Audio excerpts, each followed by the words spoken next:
Hey everyone, welcome to Locked On Lakers for Wednesday. Brian Kamenetsky, Andy Kamenetsky. The Lakers take the floor in Houston looking to get back to 500. Who exactly is going to be in uniform? We'll tell you next. You are Locked On Lakers, your daily Los Angeles Lakers podcast. Part of the Locked On Podcast Network, your team every day.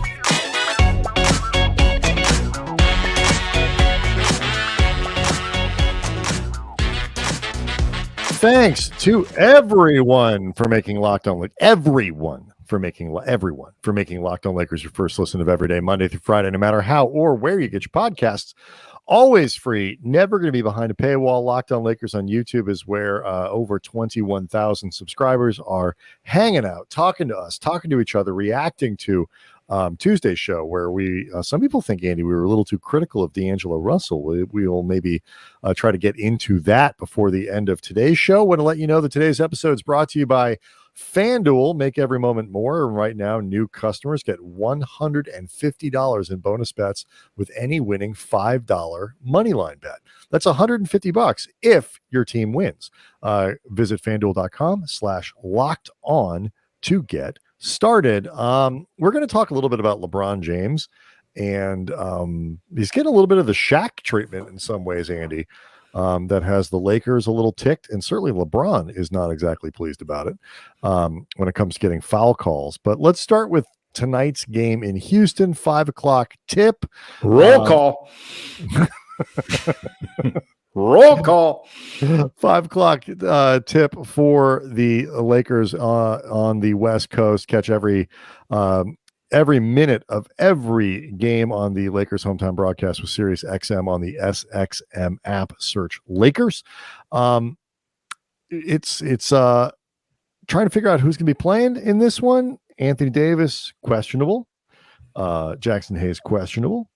Rui Hachimura, probable. There's something good. Yes. No Jared Vanderbilt, no Gabe Vincent, but Lakers are still going to be shorthanded, and they could be really shorthanded if AD doesn't play. Yeah, I am remaining cautiously optimistic that AD is going to be able to play in this game, just because of the confidence that he expressed after the loss in Miami that he would be able to play in this game. I saw Anthony Davis's acting in LeBron's remake of Space Jam, and even by the low standards of what was required, he wasn't that convincing. But plus side of he AD, barely pull off Ruffles pitchman, and he literally was being paid to be a Ruffles pitchman. Yeah, I fun story. I actually did PA work and on stage announcing for an Anthony Davis Ruffles event and introduced Anthony Davis onto the dais. But anyway, Anthony Davis does not, to me, have much of a future of being like the next Rick Fox transitioning from the NBA to acting. Rick Fox quite good in Oz. But the plus side of that is, because Anthony Davis is not a good actor, I believe him when he actually says he thinks he'll be able to play tonight. The other thing, too, in all honesty, is the fact that he and the staff thought that it was even potentially possible for him to play in this game makes me feel like AD's thought that once you let this thing settle down, because spasms, I think, are something that would be difficult to get a beat on, in real time on the clock. I think once you actually have the time to work on this area, he could be okay. Again, I obviously don't know this for sure, but I am remaining cautiously optimistic he'll be able to play.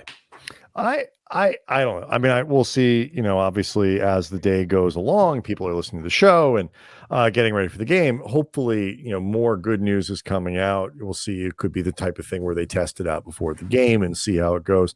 I'll believe he's playing when the Lakers say he's playing.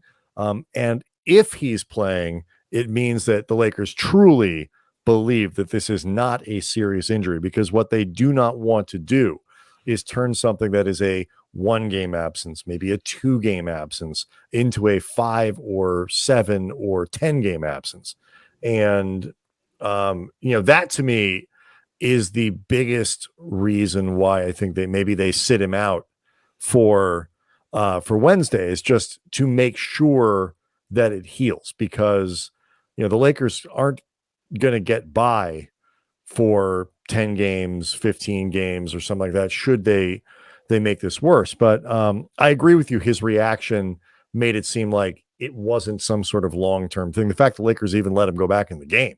I agree with that.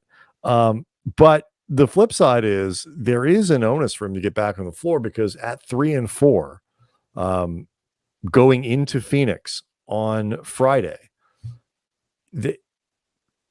I'm not going to call it a must win. I mean, I'm not going to say you're buried too deep or you're any of these things. The Lakers started 2-10 last year and ended up in the Western Conference Finals. That is not something, though, that you want to try to do every year. It's not a thing that you want to make into an annual event.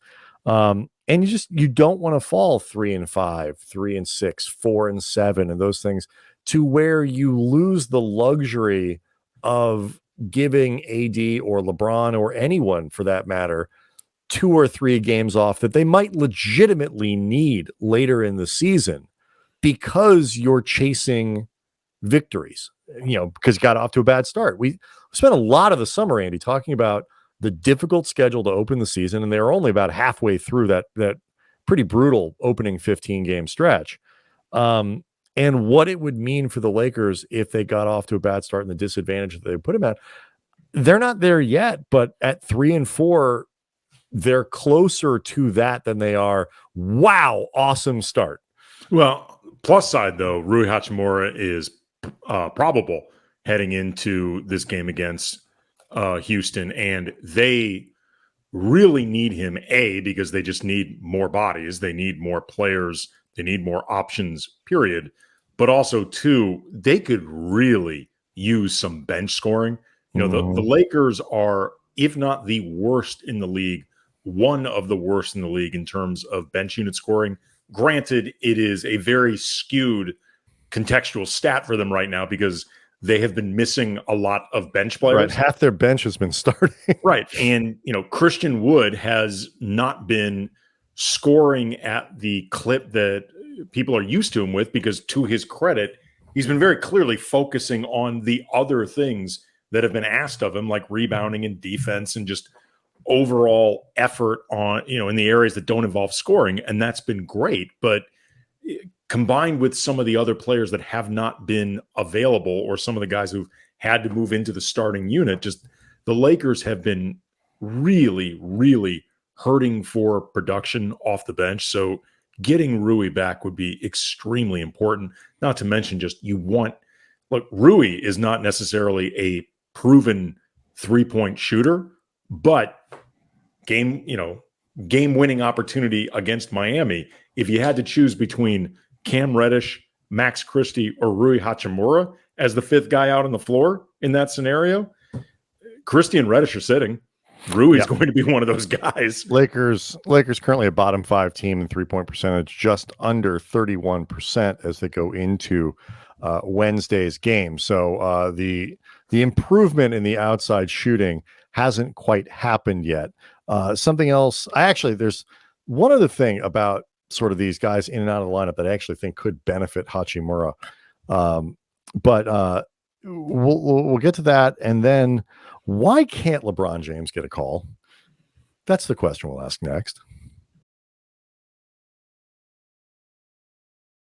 Locked On Lakers is brought to you by Prize Picks, the largest independently owned daily fantasy sports platform in North America. And instead of battling thousands of other players, pros, sharks, you can just pick more than or less than on 2 to 6 players, their stats projections, and then watch the winnings roll in. Prize Picks is the most fun you can have, winning up to 25 times your money during football season. Big selection of players, stats to choose from. And with NBA basketball now in full swing, you can pick combo projections across football, basketball from the Specials League, created specifically for projections that include 2 or more players from different sports, different leagues. And with Prize Picks, the reboot policy, your entries stay in play even if one of your players gets injured for NFL games or college football, top 25 matchups. If you have a player that exits the game in the first half, doesn't return in the second, that player's rebooted. PrizePicks is the only daily fantasy sports platform with injury insurance. So go to prizepicks.com/LockedOnNBA. Use that code LockedOnNBA for a first deposit match up to $100. Again, prizepicks.com/LockedOnNBA. PrizePicks, daily fantasy sports made easy. So, Andy, assuming I ran the filter properly, the Lakers you mentioned not near the top of the league in bench scoring, near the bottom, as you say. In fact, they are at the bottom, behind the Boston Celtics, who are notoriously top heavy and have like Peyton Pritchard and like 6 ushers coming off. Yeah. I mean, to be fair to the Lakers, they have been missing their bench players. Yes. So it is again a skewed stat. In the same way, frankly, I don't mean it even necessarily as a criticism, just saying they're not getting a lot of production off the bench for all the contextual reasons that you note. It is good to get one of those dudes back, especially if AD and Hayes are able to actually play. Yeah, I mean, there are certain stats or weaknesses with the Lakers so far this season that I think are more than just contextual. For example, heading into this season, we thought rebounding could be an issue, and thus far rebounding has been an issue. And I think rebounding could be an issue even with this team at full strength.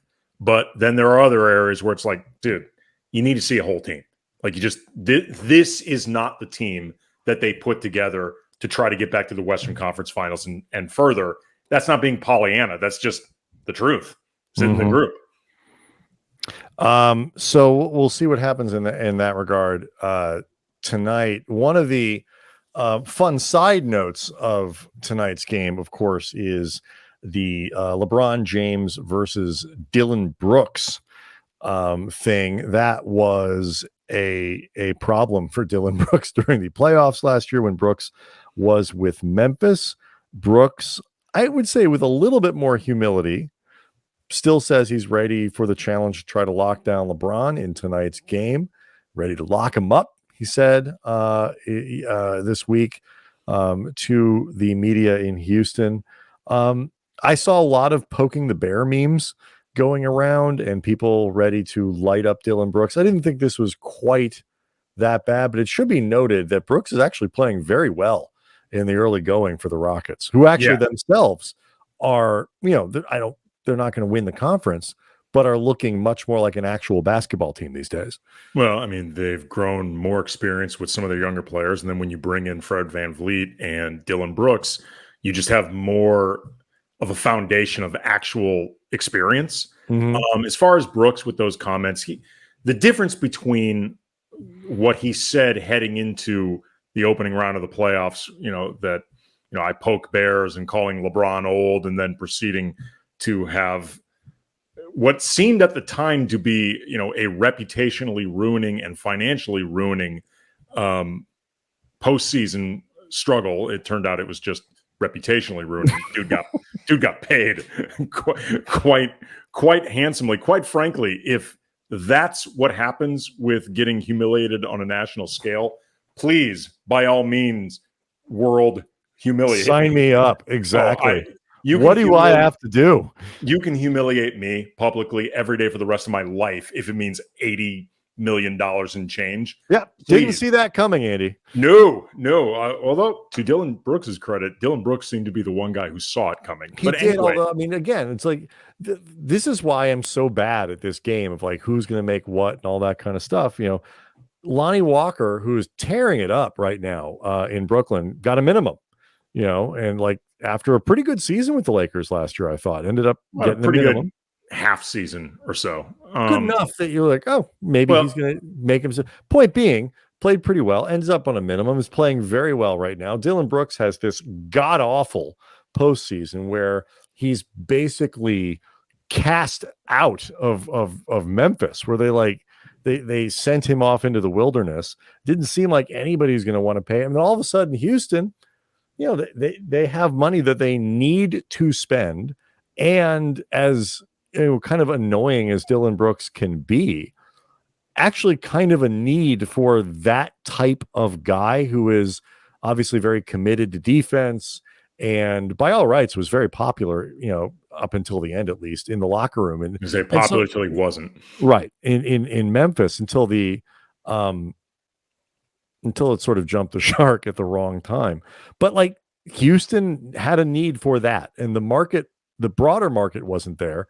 But Brooks was kind of the beneficiary of good circumstances, kind of in the same way that D'Lo was the beneficiary of circumstances when he got his max contract. So not it's different circumstances, but similar kind of, hey, right place, right time. But anyway, swinging it back to the comments that he made, like he was much more complimentary of LeBron, talking about how great of a player he is, how big of a challenge it is to defend him. I mean, this was more waving at the bear than poking it. He was more just acknowledging there's a bear over there and I'm going to have to be matched up against the bear, but he wasn't looking to poke it. And as you said, Brooks is actually playing very well so far in Houston. What I think, though, is interesting shooting about 56.5% from three. Yeah. I mean, and he's about 59% from the field or whatever.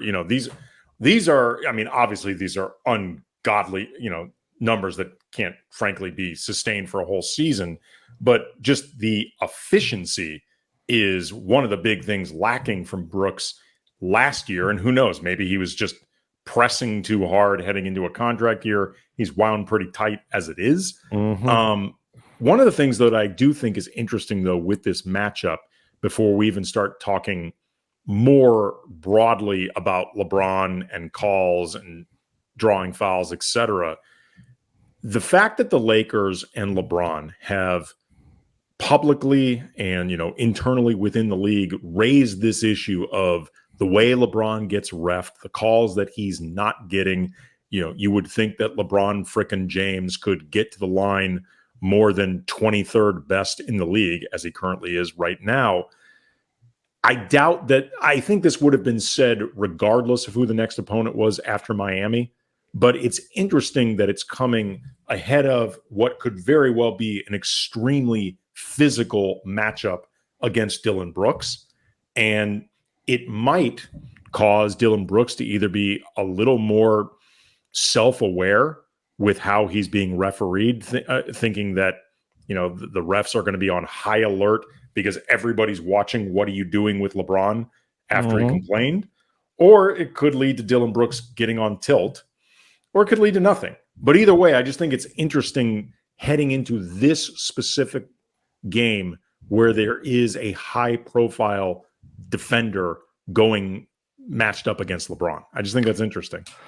And the other thing that's interesting to me is just that with in that discussion of breaking down the schedule, like this was one of the ones that was supposed to be kind of not a gimme, not an easy game, but one where you point to and say, there's one of the softer games on the schedule. And the Rockets are 3-3. And while overall, maybe the depth isn't quite there yet, maybe you get further down in the roster and, certain guys aren't, you don't have quite the depth that you would want.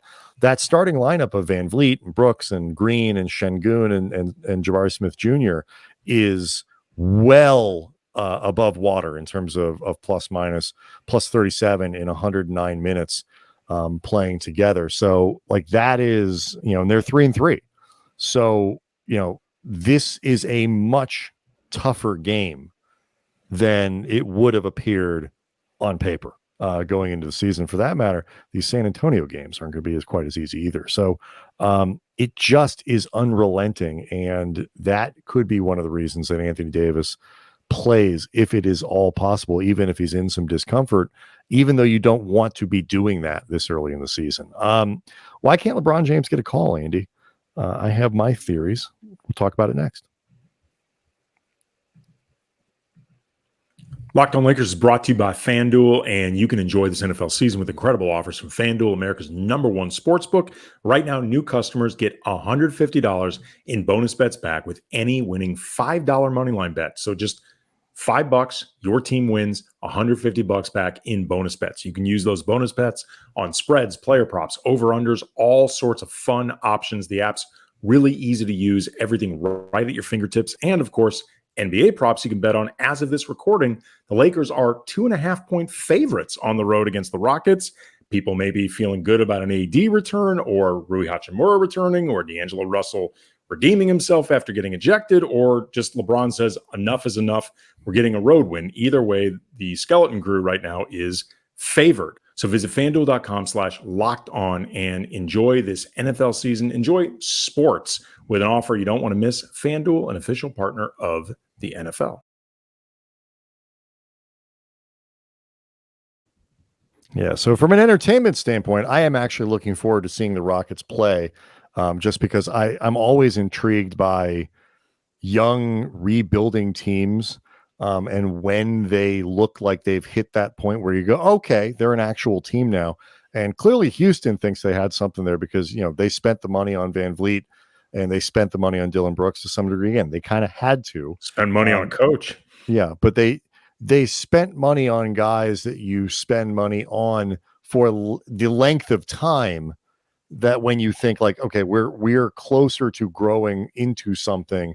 And like you say, you spend on, a guy like Udoka, baggage aside, excellent coach. Nobody is really debating that. And he is somebody that you bring in when you are ready for your baby team to grow into something else.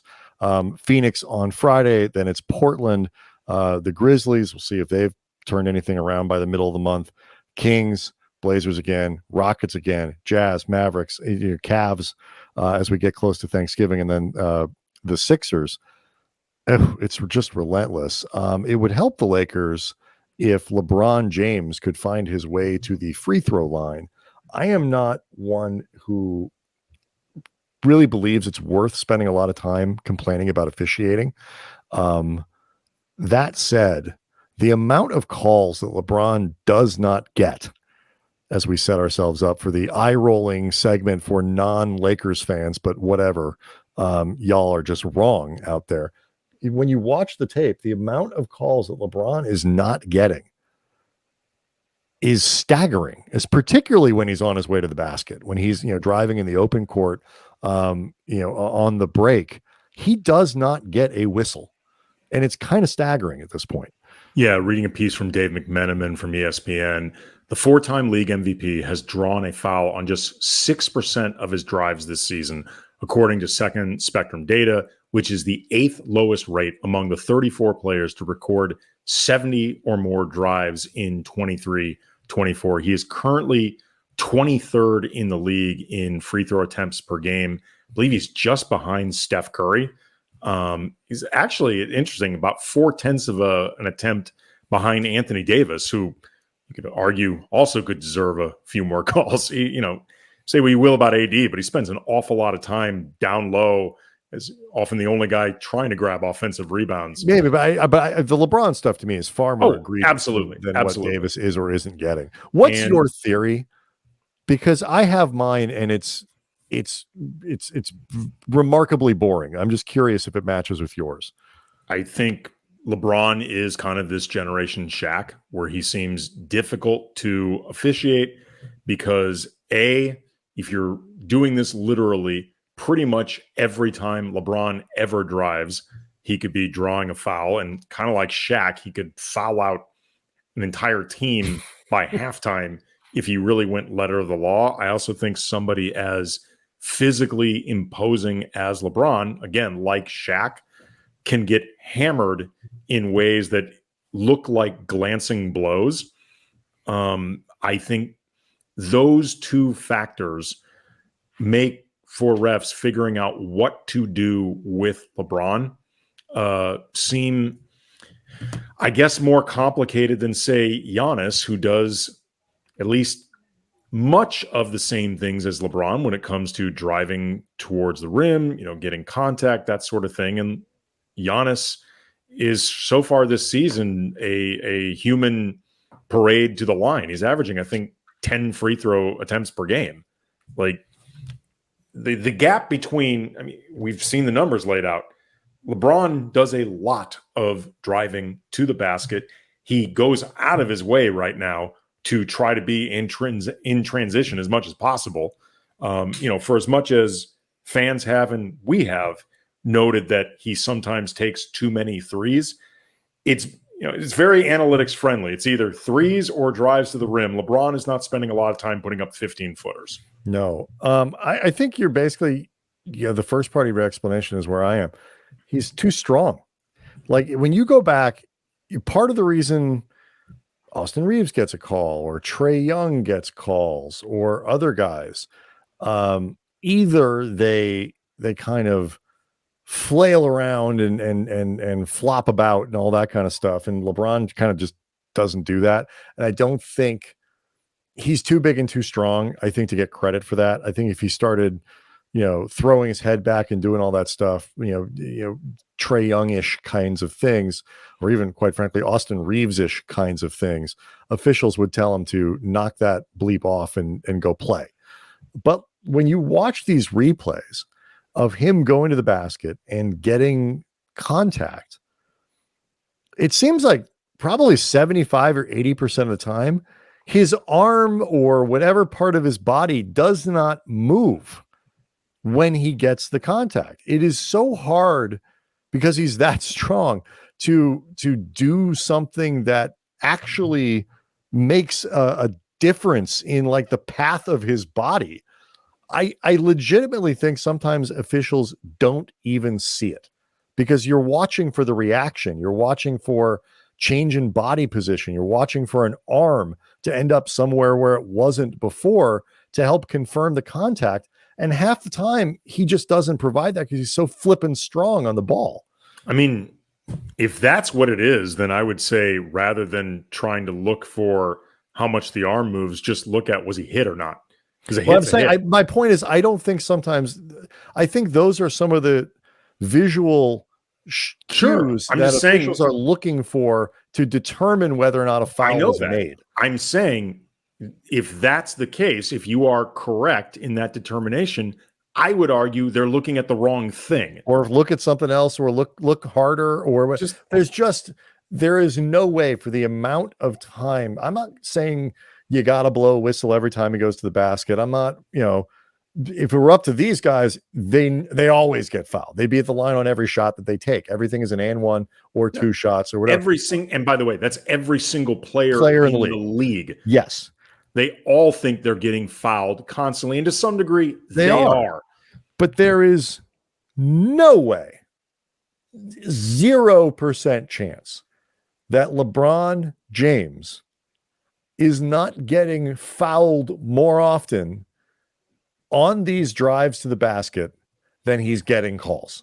The Lakers did the thing where they put together the tape and they send it into the league. And a lot of people are saying, what's the point of this? And, it obviously doesn't go back and change the results of the other night or any of the other games or whatever it might be. And the result, the point is the same as why Phil Jackson used to ride officials and all that. So you're putting it in people's minds. You are putting it front of mind for officials so that maybe they do start looking at a little more closely or a little extra scrutiny or whatever it might be. You're just putting it front of mind, and they should continue to do it until LeBron starts getting some whistles. Well, the other thing too that you got to keep in mind in the case of LeBron and these calls or lack thereof, it's not just about like an individual injustice against LeBron in terms of not getting the calls that he should get and these opportunities to go to the line, not essentially getting paid off for the contact that he's absorbing. This is a practical matter for the Lakers in terms of their offense. Absolutely. Because right now, their half-court offense, similar to last year, still stinks.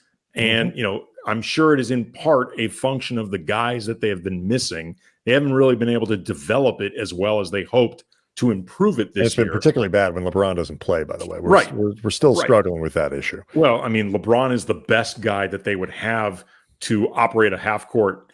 I mean, if you think the half-court stinks with him, wait till you see it without him. And they played 4.5 games with a terrible Austin Reaves. Right, and exactly. And they're shooting 30% from through. All of these things are related. But yes, you need to be able to get, the offense is predicated in part on transition buckets and getting to the free throw line. Exactly. So this is not just costing LeBron his individual stats. It's costing the Lakers offense. It's costing them points that they need until they can finally create like a semblance of an actual offense. Like they need this. Yeah. And it's not even, it's not just about LeBron's vanity. It's not even call hunting. He's just driving to the basket through traffic. Give him credit instead of penalizing him for being so big and strong. Give him credit for being able to go through contact and finish plays that other people can't.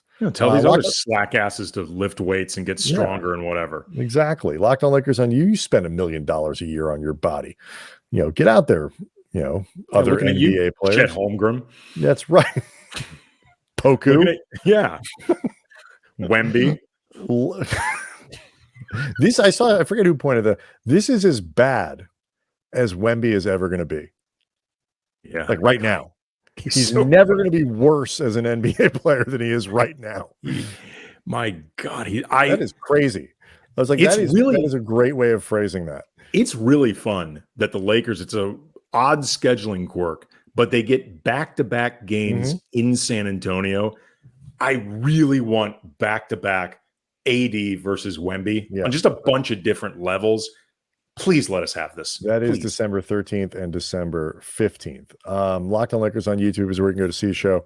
Hang out with over 21,000 subscribers. We did not get to the D-Lo comments.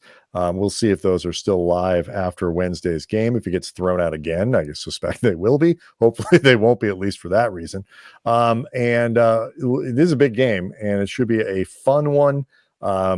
Lots more to cover. We didn't get to Bronny, update on Bronny's health, and that obviously influences LeBron in a multitude of ways, which we'll try to get to perhaps for Thursday or Friday. But lots to go. It is an exciting part of the season. Got the in-season tournament starting, which is apparently garnering a little more attention for November games in ways that the NBA had hoped for. So that's good. For the league. And so, plenty more to talk about in addition to all these basketball games. We'll see everybody tomorrow.